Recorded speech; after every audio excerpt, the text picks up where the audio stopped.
Assalamualaikum warahmatullahi wabarakatuh. Perkenalkan, nama saya Muhammad Haris Bagus Sabila, NIM 933810019. Jurusan saya yaitu Ilmu Al-Quran dan Tafsir. Pada video ini saya memenuhi tugas dari dosen Bapak Ahmad Fauzan Pujianto, Magister Agama, dalam prodi atau program studi hermeneutika atau falsafah takwil kelas B. Di sini yaitu yang pertama tentang biografi Friedrich Daniel Ernst Schleiermacher. Di sini dipaparkan beliau adalah suatu tokoh yang lahir di Breslau, Silesia, Prusia, Jerman. Nah, pada tanggal 21 November tahun 1768 dari keluarga yang sangat taat dalam agama Protestan. Ia adalah anak seorang pendeta tentara di Silesia Utara. Kedua orang kakeknya juga seorang pendeta. Ayahnya yang memiliki kecenderungan pietis, yaitu gerakan yang dapat menekankan doktrin Alkitabah, kesalehan pribadi, dan kehidupan Kristen yang berkobar-kobar. Di sini beliau adalah tokoh besar dan intelektual ternama yang mengungkapkan begitu luas minat intelektualnya melalui tulisan-tulisan tentang teologi, filsafat, dan khotbah-khotbahnya dalam berpikir tersebut. Nah, secara sistematik di sini beliau memang tidak pernah menulis tentang hermeneutika. Namun pada tahun 1804 ia sempat mengajar hermeneutik di universitas, yaitu universitas namanya Halle sebelum ditutup oleh Napoleon. Pada kesempatan itu beliau mencoba merumuskan proyek hermeneutiknya melalui catatan-catatan yang ia tulis saat ia mengajar. Catatan-catatan kecil mengantarkannya menjadi mahaguru hermeneutika, sejarah filsafat, etika, dialektika, teologi praktis, dan lain-lain. Nah, beliau ini ketika belajar di universitas di Halle, ia memasuki masa tugas sebagai seorang guru pribadi. Dia kembali ke Berlin sebagai pendeta dari rumah sakit namanya yaitu Charity, dan diterima di sebuah perkumpulan para penulis dan pujangga romantik. Kelompok itu memberontak melawan pandangan-pandangan yang rasionalis dari pencerahan dan menekankan peranan misteri, imajinasi, serta perasaan. Pada tahun 1804 ia kembali ke Universitas Halle sebagai seorang profesor. Tetapi peperangan Napoleon mengharuskan untuk ia harus diam atau bermukim di Berlin. Sebab perjanjian perdamaian di Halle, sebab tersebut ia harus berdiam diri di Berlin. Nah, di Berlin ini dia meneguhkan dirinya sebagai salah seorang tokoh yang intelektualis terkemuka dari negaranya. Ia memainkan peran terpenting dalam pembentukan Universitas Berlin tahun 1810 dan memimpin fakultas teologinya. Tetapi teologinya itu bukan satu-satunya minatnya. Nah, dalam bidang hermeneutika ini, Schleiermacher atau beliau ini mempergunakan bidang ini dalam diskusi-diskusi yang berbau filsafat dan teologi. Baginya, hermeneutika memiliki makna, yaitu sebuah teori tentang penjabaran dan interpretasi teks mengenai konsep tradisional kitab suci dan dogma-dogma. Ia menerapkan metode filologi untuk membahas tulisan-tulisan biblikal dan menerapkan metode hermeneutiknya. Menurutnya itu penerapan metode filologi tersebut dimaksudkan untuk mencapai pemahaman yang tepat atas makna dari teks tersebut. Beberapa jilid terjemahan dari Plato yang dikerjakannya untuk waktu yang lama itu menjadi edisi baku dari Jerman. Di Jerman, aliran karangan atau tulisan-tulisan yang dipelajari terus-menerus mengalir, dan perannya dan penanya itu dia menuliskan berbagai karya-karya. Nah, banyak diantaranya yaitu mulanya muncul dalam bentuk naskah-naskah yang dipersembahkan kepada ilmu pengetahuan Prusia. Nah, selama waktu itu beliau melayani secara tetap di gereja Trinity di Berlin. Karya-karya beliau yaitu meliputi teologi, khotbah, filsafat, dan aneka rupa. Nah, pemikiran tadi kan biografi. Nah, ini pemikiran dari beliau atau yang namanya Friedrich Danish Schleiermacher. Pemikiran ini menurut Schleiermacher, hermeneutika ialah teori tentang penjabaran dan interpretasi teks mengenai konsep-konsep tradisional kitab suci dan dogma. Beliau ini menggunakan metode yang namanya filologi. Filologi guna untuk membahas tulisan-tulisan kitab suci dan menggunakan metode hermeneutik teologis untuk teks-teks yang tidak berhubungan dengan kitab suci. Penggunaan filologi yang dimaksudkan oleh beliau untuk mencapai pemahaman yang tepat atas makna teks. Beliau ini menegaskan bahwa makna sebuah kata yang tertera di suatu teks hanya dapat dipahami dalam konsistensinya dengan apa yang mengelilinginya, seperti hal-hal yang khusus, suasana tertentu, dan warna nuansa. Memahami tersebut tentu berbeda dengan mengetahui. Kita sendiri bisa mengetahui seseorang tapi belum bisa memahami orang tersebut. Jika kita tahu dari diri seseorang hanyalah sepintas saja, tetapi memahami adalah proses yang lebih mendalam. Jadi kita ketika memahami seseorang, ketika ingin memahami seseorang, yaitu kita harus tahu dulu. Nah, kita sementara itu mengetahui dari diri seorang tersebut hanya sekilas. Nah, makanya itu ada proses tentang memahami.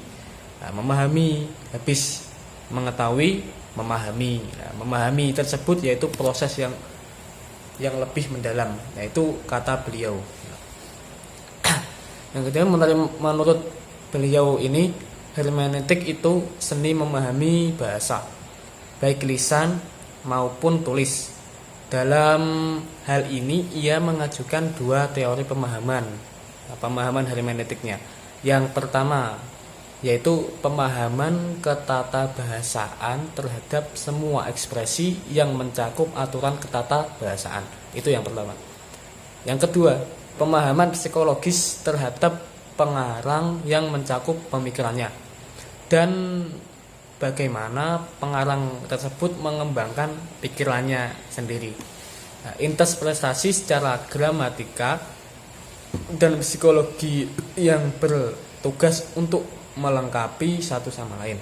Dalam pandangan beliau, seni berbicara dan seni menulis bersangkutan dengan sisi luar pemikiran, yaitu ungkapannya dalam bahasa. Dalam berbicara terjadi gerakan dari dalam pikiran ke luar, yakni penjelasan tersebut yaitu ke dalam ungkapannya.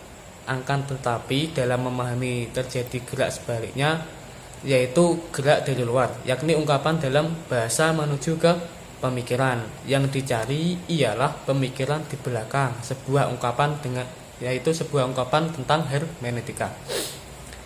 Terus proses kerja hermeneutika menurut Gadamer ini, menurut apa? Tadi beliau Schleiermacher namanya tersebut, tadi biografinya. Ya menurutnya ini, menurut proses kerja hermeneutika menurut beliau ini yaitu untuk menjembatani atau biar bisa jalan atau biar bisa sampai tujuan, yaitu antara teks dengan pembaca melalui metode interpretasi gramatis dan psikologis. Jadi beliau ini menjembatani atau memberikan jalan antara teks dan pembaca itu biar masuk. Jadi biar pembaca itu bisa memahami teks tersebut.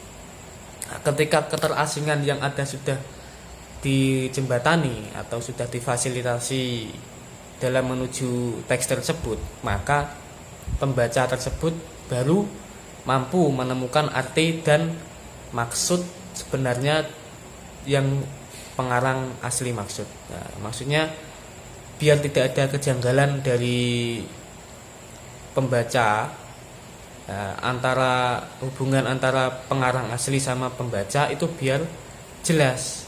Nah, makanya hermeneutikanya beliau ini menjembatani atau memberikan jalan antara teks dan pembaca. Nah, biar gampang lah kalau dibilang, kalau dipahami biar gampang.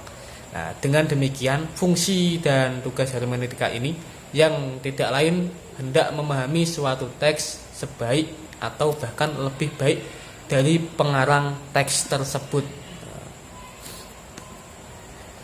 Untuk memahami teks tersebut, pembaca yaitu ada cara atau meliputi cara pertama itu interpretasi gramatis. Nah, interpretasi gramatis ini pengertiannya yaitu upaya untuk mengkonstruksi konteks linguistik historis suatu teks untuk memahami pernyataan pembicara dan penulis. Tentu saja pembaca harus memahami bahasanya sebaik memahami kejiwaannya. Nah, jadi kalau ingin memahami memahami teks, nah, di sini yang dimaksud interpretasi gramatis ia memahami bahasanya itu disamakan dengan cara ia memahami kejiwaannya. Jadi harus sama. Nanti kalau tidak sama itu bisa menimbulkan ketidakjelasan atau ketidaksepahaman dalam menuturkan atau memaparkan teks yang ia baca. Makanya di sini memahaminya itu harus sebaik memahami kejiwaannya sendiri. Yang kedua yaitu interpretasi psikologis. Di sini terdapat dua metode untuk mengetahuinya, yaitu yang pertama bersifat komparatif, yaitu menempatkan si pengarang dalam suatu tipe umum yang bersifat komparatif antar teks atau antar pengarang. Yang kedua yaitu bersifat divinatoris, yaitu upaya untuk memperoleh pemahaman langsung dengan si pengarang sebagai individu dengan si pembawa alias penafsir. Nah, di sini gunanya untuk mentransformasikan dirinya ke dalam diri si penafsir. Nah, di sini diperlukan daya imajinasi dan intuisi. Nah, kalau tidak ada imajinasi atau intuisi, itu nanti tidak bisa tereksplor kata-katanya atau hanya dipahami dengan apa yang dituturkan teks tersebut. Makanya di sini harus ada diperlukan daya untuk berimajinasi dan berintuisi, tetapi harus tertata atau tidak sampai kemana-mana. Sebagai pembaca, kita harus memahami lingkup itu melalui interpretasi gramatis yang tadi saya ucapkan atau yang tadi saya sebutkan yang pertama. Contohnya dengan menempatkan kata yang dipakainya dalam konteks lebih luas, membandingkan pemakaian kata yang satu dengan lainnya, membedakan arti literal, figuratif, dan seterusnya. Nah, dengan pemahaman konsep tersebut dapat ditemukan bahwa hermeneutik atau hermeneutika beliau ini mengarah atau memfokus mengkiblat kepada penekanan pemahaman. Hermeneutika ini dipandang sebagai sebuah jalan untuk menjelaskan berbagai masalah dalam kaitannya sebagai interpretasi. Pada poin ini dapat diberi kesimpulan bahwa otak pemikiran beliau tentang hermeneutika ini adalah pemahaman terhadap seluruh ungkapan baik berupa lisan ataupun tulisan. Nah, artinya kita dapat memahami dalam setiap kegiatan memahami akan selalu ada konversi pendengar dan pembicara yang saling berkaitan. Nah, di sini beliau memahami kegiatan memahami akan selalu ada konversi pendengar. Konversi, mesti ada konversi antara pendengar dan pembicara. Itu yang saling berkaitan. Makanya harus ada konsep tadi harus ditekankan.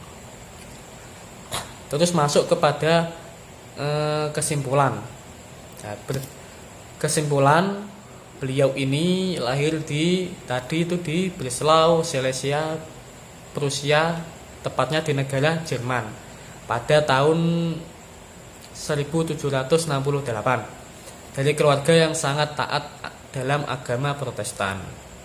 Nah, tokoh ini atau beliau ini yaitu merupakan tokoh besar dari intelektualis ternama yang menguatkan begitu luas minat intelektualnya melalui tulisan-tulisan tentang teologi, filsafat, dan khotbah-khotbahnya.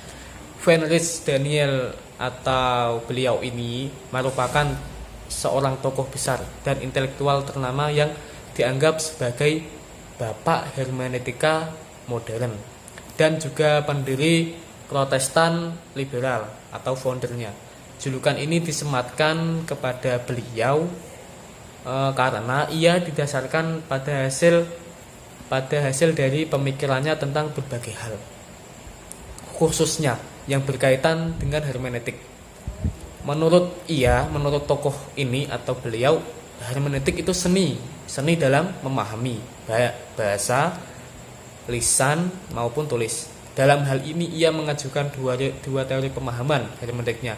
Teori pertama yaitu pemahaman ketatabahasaan terhadap semua ekspresi yang mencakup aturan ketatabahasaan tersebut.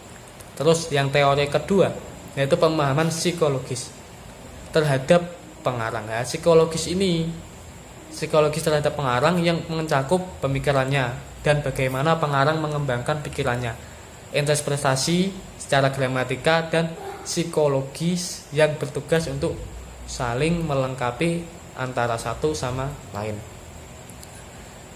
Demikian penjelasan dari saya mengenai tokoh Friedrich Daniel Ernst Schleiermacher. Apabila ada salah kata, saya minta maaf sebesar-besarnya. Wabillahi taufiq wal hidayah. Assalamualaikum warahmatullahi taala wabarakatuh.